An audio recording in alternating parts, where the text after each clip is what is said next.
자, 이런 분위기 속에 여론조사 한번 좀 살펴볼까요? 지지율 변화에 어떤 흐름이 있는지 좀 살펴보겠습니다. 한국갤럽 조사 결과인데요. 자, 여전히 이재명 민주당 후보가 38%로 압도적인 1위를 유지하고 있고요. 눈에 띄는 거는 이제 국민의힘 변화입니다. 지난주 처음으로 이제 여론조사에 이름을 올렸던 한덕수 대행이 지난주 2%에서 7%로 좀 껑충 뛰었고요. 자, 김문수 후보 그리고 홍준표 후보가 같은 7%를 나란히 기록했습니다. 국민의힘 상황, 민주당 상황, 지금 여론조사 흐름 이렇게 보고 계신데 김영주 교수님 네. 어떻게 보고 계세요? 아무래도 너무 이렇게 국민의힘 내부에서 박수영 네. 의원을 비롯해서 김문수 후보로 1등을 시켜서 한덕수 권한대행으로 덮어가자라고 하는 계획이 너무 일찍 발표됨에 따라서 혼선이 좀 있는 것 같습니다. 그러니까 김문수 후보의 표가 네. 어차피 한덕수한테 갈 건데 왜 김문수를 거쳐서 가야 되냐 하는 회고를 생각해서 김문수 후보의 힘이 빠지는 확실한 끝까지 갈 후보가 아니라는 이미지 타격을 줬다. 네. 그 반사 이익을 홍준표 후보가 얻고 있다. 그렇게 봐야 될 것 같고요. 네. 결과적으로 저것이 뭐 구도가 나오는데 최종적으로 보면 그런 그 한덕수 차출론 자체가 예. 국민의힘 내부 경선에 찬물을 끼얹는 격이거든요. 결과적으로는 밖에 사람들 그리고 또 나아가서는 이준석과의 단일화가 없으면 죽었다 깨도 이준석 후보가 9% 10% 가지는 저 문제 해결 안 되면 뭐 후보가 1등 해본들 무슨 의미가 있겠습니까? 이제 그런 부분에 대해서 정말 비과학적이고 그야말로 어떤 질서 없이 움직이고 있다 이렇게 보여집니다. 예. 그리고 실제로 보면 이제 따라서 그제 만나본 홍준표 후보가 상당히 기분이 좋아진 상태에 있다라고 그래요? 보여지는데 예. 어쨌든 최종적으로 한덕수 후보가 그나마도 나와주면 힘을 가지게 될 텐데 예. 저는 안 나온다고 봤을 때 네. 훨씬 더 그 다음이 문제가 될 것이라고 보여집니다. 국민의힘 주자 중에서는 그동안 1위였던 김문수 후보만 조금 떨어졌는데 그 표가 한덕수 후보에게 갔고 한덕수 차출로는 국민의힘에 도움이 안 될 거다라고 말씀을 해주셨거든요. 저는 전혀 그렇게 보지 않습니다. 지금 차트를 다시 보시면 원래 그 지지 후보가 없다라고 응답했던 저관 여층이 30%에서 26%로 4%포인트가 내려갔죠. 또한 그것이 한덕수 권한대행 측은 5%포인트가 늘어났습니다. 네. 그러니까 저희가 기존에 있던 보수 지지층이 분화된 것이 아니라 새로운 저관여층 그 지지자들이 보수 진영으로 유입됐다라고도 볼 수 있는 거거든요. 중도층이 움직였다. 맞습니다. 만약 그렇다라고 하면 이것이 한덕수 권한대행이 무소속으로 출마했을 때 그러니까 예. 국민의힘 후보가 당심을 모으는 동안 민심의 중심에 서서 중도층의 그런 표심을 저격할 수가 있다라고 볼 수도 있는 그런 반증이라고 생각을 하거든요. 네. 그렇다라 그러면 사실 아까 김문수 후보를 말씀하셨지만 예. 김문수 후보가 단일화에 대해서 되게 유화적인 입장을 보이고 있는 만큼 네. 한덕수 권한대행을 지지하는 보수층과 저관여층 입장에선 김문수 후보를 또 밀어야 될 이유가 될 수도 있는 거거든요. 그런 네. 게 경선에서 사실상 한덕수 권한대행의 표는 김문수 표라고도 볼 수가 있다라고 저는 개인적으로 생각을 하고요. 그런 측면에서 한덕수 권한대행 측만은 중도 확장 측면에서 도움이 된다라는 것이 이번 갤럽 조사를 통해서 예. 드러났다라고 저는 생각을 합니다. 한덕수 차출로는 지금 계속 살아있는 겁니까? 일단 경선에는 안 나오잖아요.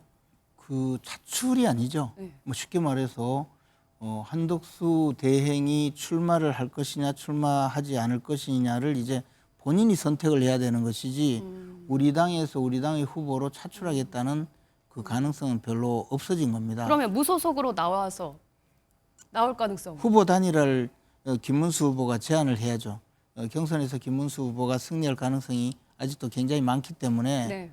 그렇게 해서 당선이 되면 곧바로 보수 진영 전체의 단일화를 요구를 해야 되고 그 요구할 예정이고요. 그 중에서 지금 가장 유력한 그 대선 주자로 꼽히는 한덕수 대행에 먼저 우리가 단일화를 하자. 그렇게 해서 출마를 요구해야죠. 한덕수 대행에게 출마를 요구해야 되는. 요구하는 절차가 필요할 겁니다. 예. 그렇게 해서 우리 당의 그 경선 일정이 5월 3일 날 결정이 되거든요. 예. 그러면 한덕수 대행은 5월 4일까지 사표를 제출하면 대선에 출마할 수가 있습니다.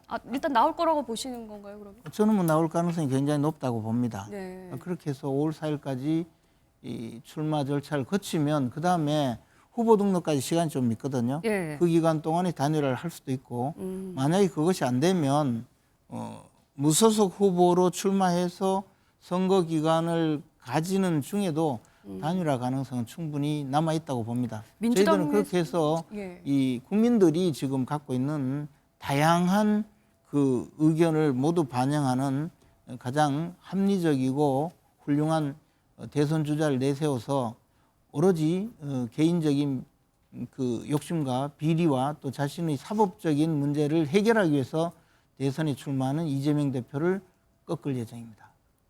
박준영 부원장님, 민주당에서는 한덕수 대행에 대해서 굉장히 비판을 많이 쏟아내고 있잖아요. 아니 그게 아니고요. 네. 이 홍준표 후보가 정답을 이야기하셨어요.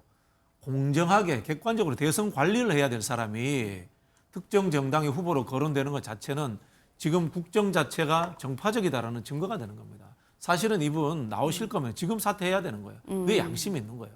제가 자꾸 박근혜 대통령 칭찬하는 상황이 되는데 네. 박근혜 정부하고 비교해도 너무 뻔뻔하고 몰염체예요. 그 당시에 황교안 대행에 대해서도 출마하라는 이야기가 있었습니다. 그러나 네. 황교안 대행이 출마하지 않았어요. 그 이유는 탄핵된 대통령에서 국무총리를 했고 네. 그다음에 국무총리가 사실은 중립적으로 네. 대선을 관리해야 되기 때문에 출마를 안 했던 겁니다. 예. 근데 지금 한덕수 총리가 저런 식으로 나오고 있다는 것은 네. 실제로 이 민주적이지 않고 중립적이지 않다라는 증거를 스스로가 보여주는 겁니다. 예. 좀 굉장히 좀 심각한 문제다는 생각이 들고요. 예. 사실은 한덕수 차출론 때문에 김문수 후보가 1위에서 밀려난 것 같아요. 즉 결국 이러다 보면은 한덕수 대행에 대해서도 이제 그 대립각을 세우고 있는 홍준표 후보가 유리한 상황으로 가지 않을까 그런 예. 예측까지 듭니다. 제가 아니 두 어떻게 이렇게 가지만, 보면 국힘 주자들을 놓고 봤을 때 다 합쳐도 이재명 후보를 앞서는 후보는 없잖아요. 그리고 후보들 하나하나 봤을 때 두 자릿수 넘어가는 후보들도 없고 이런 거는 좀 국민의힘이 힘든 싸움이 되겠다 이렇게 봐야 될까요? 아니 뭐 그렇게 보지 않습니다. 사실 탄핵 국면을 거치면서도 이재명 후보가 오히려 30% 박스권에 갇혀 있다라는 것을 민주당이 뼈아프게 생각을 해야 될 것 같아요. 사실 뭐 아까 뭐 권한대행은 대선 관리라고 말씀하셨지만 우리가 사실 당에서도 당권과 대권을 분리를 하고 있거든요. 네. 왜냐하면 당권을 가지고 있는 심판 역할을 하던 사람이 갑자기 대권 후보로 출마를 하게 되면 선수가 심판을 겸하는 꼴이 되지 않습니까? 예. 그런데 이재명 대표가 그렇게 했기 때문에 지금 분란이 되고 있는 것이고요. 예. 또한 두 번째 짧게 말씀드리면 예. 한덕수 대행에 대해서는 황우여 선거관리위원장이 아주 잘 요약을 해주셨어요. 예. 배후는 국민이다. 결과적으로 국민이 부르는 것이고 지금 높은 지지율이 유지가 된다라 그러면 저희가 네. 인위적으로 뭘 안 하더라도 예. 후보들이 단일화 이야기를 할 수밖에 없게 된다라고 예. 제가 정리를 하겠습니다. 이재명 후보 박스권에서 벗어나지 못하고 있다. 이 부분 어떻게 뭐 말씀하십니까? 어차피 대선에 가면 51대 49가 되는 것입니다. 네. 그러니까 여러 가지 이제 상황인데 결과적으로는 그 문제는 공격하기 위한 어떤 용도인 것이고요. 예. 여전히 뭐 기본적으로 국민 전체가 정권 연장에 대한 희구가 56% 가까이 되는 상황에서 예. 그런 부분이 문제가 된다고 보지는 않습니다. 네.